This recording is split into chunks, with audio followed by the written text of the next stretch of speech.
Now you want to discuss about respiration in plants. How that plants can respire. It means the gaseous exchange system, how it can perform that. Plants need oxygen for respiration. Plants need carbon dioxide for photosynthesis. I understand this difference. So it means plant need carbon dioxide as well as the oxygen.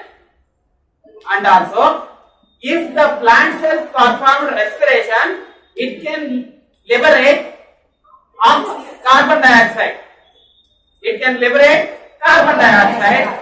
If plants performs photosynthesis, it can liberate oxygen. అంతే కదా? So photosynthesis లో oxygen liberate అవుతుంది, carbon dioxide concept అవుతుంది. అదే respiration లో కానీ చూసామంటే oxygen concept అవుతుంది, కార్బన్ డైఆక్సైడ్ లిబరేట్ అవుతుంది. ఏదైనప్పటికీ కూడా ఎక్సెస్ గా కార్బన్ డైఆక్సైడ్ ఉంటే ఈ ఫోటోసింథసిస్ జరిగింది అవునా, ఆక్సిజన్ రిలీజ్ అయింది, ఎక్సెస్ అయితే దాన్ని బయట పంపించాల్సిందే. It must show the gaseous exchange. If we are discussing about respiration now, so that's why in respiration it can leave only carbon dioxide. This carbon dioxide must it must get out from the plant body, okay, and it must collect the oxygen. How it can collect oxygen and how it can liberate or leave the carbon dioxide, that must know here. Are you understand? So that's it. So it need oxygen and it can liberate carbon dioxide. Okay, so it will take oxygen in respiration, it can leave the carbon dioxide from the plant body. Are you understand? So animals have separate organ system, but plants cannot show that separate organ system or respiratory system. That's why some of the special regions or special parts can show specialized structures for gaseous exchange. Gaseous exchange. First one is a stomata. Which one? Stomata. Second one is a surface of roots. Surface of roots. Third one is a lenticels. Lenticels of the stem. It can take oxygen and it can leave the carbon dioxide. Are you understand? So some of other cases also there which can produce oxygen, like a breathing roots are there in mangroves, and mangroves are having breathing roots. Which one? Mangroves. Which is present in which can live in the seashores of seashores. Okay, in high salinity containing water. Okay, next one. Second one, orchids. The tissue of orchids. So we can observe orchids. Orchid flowers we commonly use in festivals. Okay, so these are specialized plants, special type of plants which can have a tissue and it can release us oxygen. So breathing roots are present in the mangroves, and oxygen releasing tissue also present in the orchid plants. Okay, so now how these stomata and surface of the roots and the lenticels shows the gaseous exchange. That is the most important here. Okay, so how that gaseous exchange can take place here. So one is, if you observe the structure of the stomata, it has a kidney-shaped guard cells. So it has a accessory cells also. So these cells are known as a guard cells. Guard cells. In between the guard cells, listen carefully.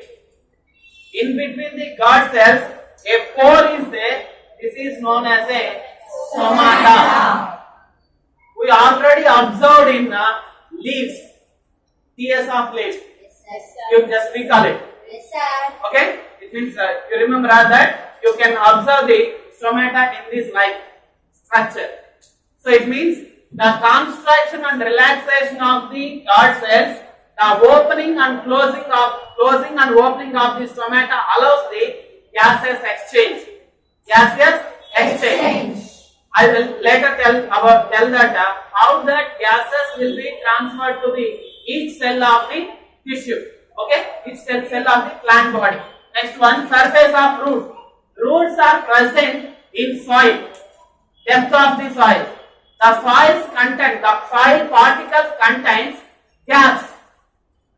Okay, so in between the soil particles, it has some gas. That gas also have some air depositions. Okay, so that air can be collected by the roots of the plant.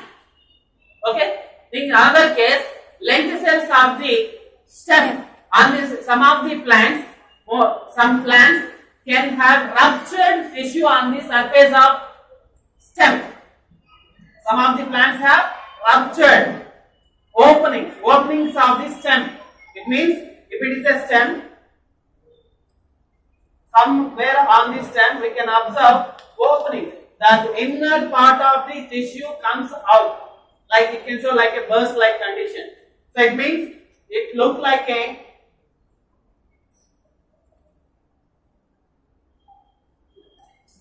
if it is a stem, here are some of the cells can show which has a thin cell wall.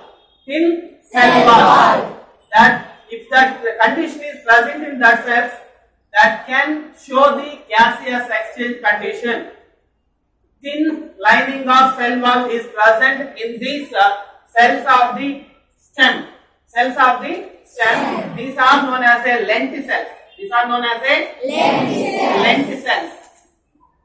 These lenticels are having that capacity or capability to collect oxygen and release carbon dioxide like a inner part of the tissue. Okay, so this is the very important one. Okay, so first of all, how that plants can collect oxygen and how it is releases carbon dioxide. You must know here. One thing you don't forget.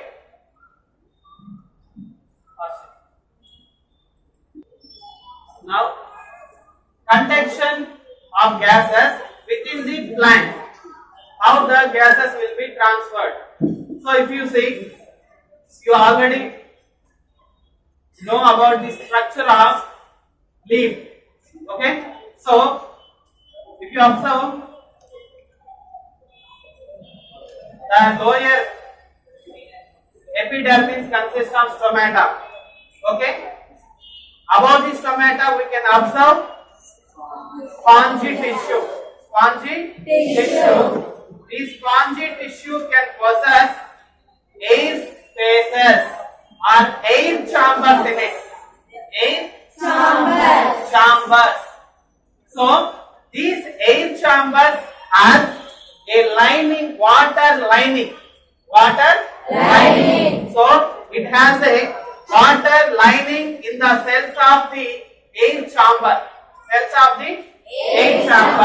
If the stomata gets opens, oxygen will be allowed into the air chamber, and then the oxygen dissolves in the water of the cells. It means the lining of the water.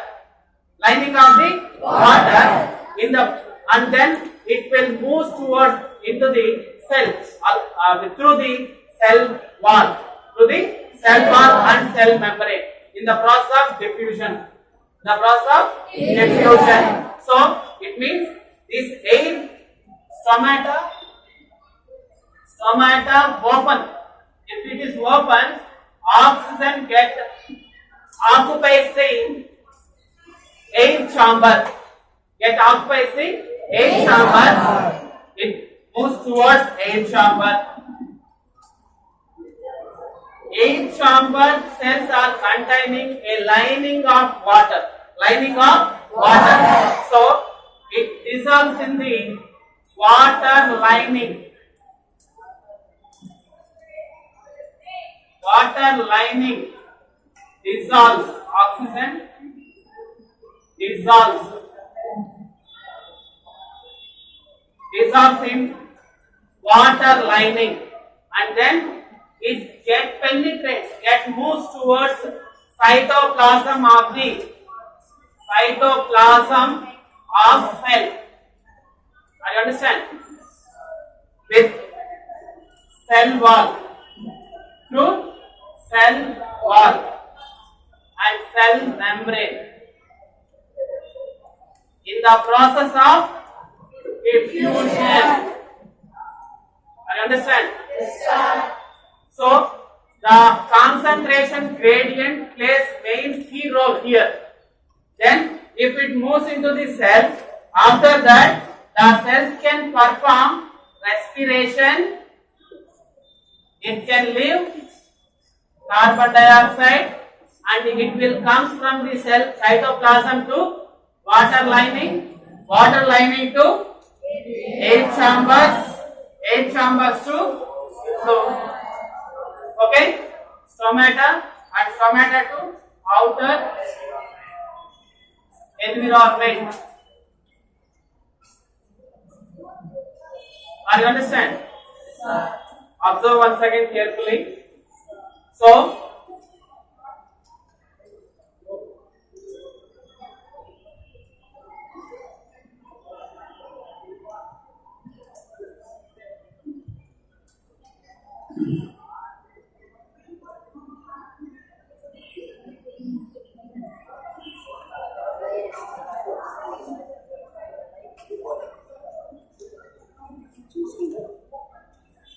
this is the water lining present in a intercellular space also.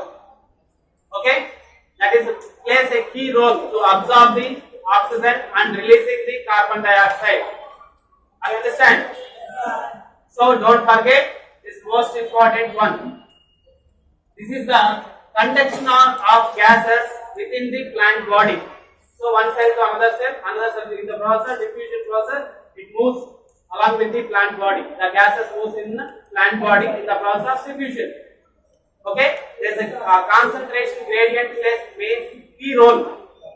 Okay, so after respiration, it will liberate carbon dioxide. So that carbon dioxide comes out from the cell and it will dissolve in the water lining of the air chamber. It comes out the air chamber, then it leaves into the outer environment. Are you understand? Okay. Next one, aeration of roots. How that roots can get aerated? How that roots can get aeration? It means the soil in the process of generally the roots can get into aeration by the lead cells also.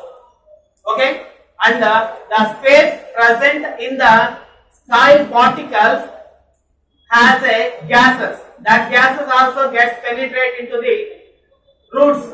In this manner, it can here also the diffusion process helps to aerate the roots. Okay, so normal plants, if you observe, it has a capability. It can penetrate their roots in the depth of the soil. The soil has a spaces.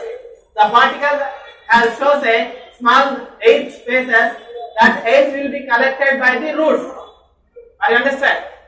So what about aquatic plants? And some of the plants lives in the moisture conditions. Okay, in pond and the lake regions. So what about that plant? So in aquatic plants that cannot possess a well-developed root system, but it has the connection of the stem and root system. There is a chamber, great 8 chambers we can observe there. That 8 chambers can allow the gases exchange. Okay, so మనకు water ఎక్కువగా ఉన్న దగ్గర అవి roots ని చాలా depth వరకు పంపించాల్సిన అవసరం ఉండదు, పంపించలేవు. అలాంటి సిచ్యువేషన్స్ లో వాటికి గ్యాస్ అయితే అవసరం. రూట్స్ ఎక్కువగా లేవు కాబట్టి, రూట్స్ ఉంటే roots can collect the gases. అక్కడ రూట్స్ ఎక్కువగా లేవు కాబట్టి అప్పుడు ఐకి అక్కడ రూట్ కి స్టెమ్ కి మధ్యలో ఒక చిన్న 8 చాంబర్స్ అనేది ఒక క్యావిటీ అనేది మనకు క్రియేట్ కావడం జరుగుతుంది స్టెమ్ లో. ఆ యొక్క 8 చాంబర్ అనేది మనకు చాలా బాగా ఉపయోగపడడం జరుగుతుంది. Not only this stem, if you observe the stem of the aquatic plants or which are living in the moisture condition plants, the stem shows a hollow stem. That stem is a hollow stem. It means if you cut that stem, we can see in the middle of the stem has a hollow, empty. That condition, that adaptation is most important. That adaptation allows the gases directly from outer environment to inner side. Okay, so as well as not only this thing, in another case, mangroves. Already said, told you now, mangrove plants. The mangrove plants which are living in the seashore, it has a specialized adaptation. It can leave their roots, some of the roots in aerial position, in external condition. Generally roots can penetrate into soil, but in mangroves some of the roots gets exerted. It means it can show the roots will be grown towards the outer environment. That roots are known as aerial roots. Aerial roots or breathing roots. Aerial roots are breathing roots. This is a special adaptation. When it comes out from the saline high salinity water, so it has the capacity to absorb water and as well as oxygen. And in the same manner, it can leave the carbon dioxide. So far, okay. This most important one. In moisture, commonly roots can be aerated and in perishable general in normal plants, but if in special cases moisture in the areas the living plants in the area of moisture condition, it has a hollow stem. And in mangrove, if you observe seashore high salinity containing water living plants, mangroves are having a specialized roots, aerial roots that can absorb, that can breathe, it can collect oxygen and it can liberate carbon dioxide. Okay, are you understand up to here? Yes, sir. Any doubt? No, sir.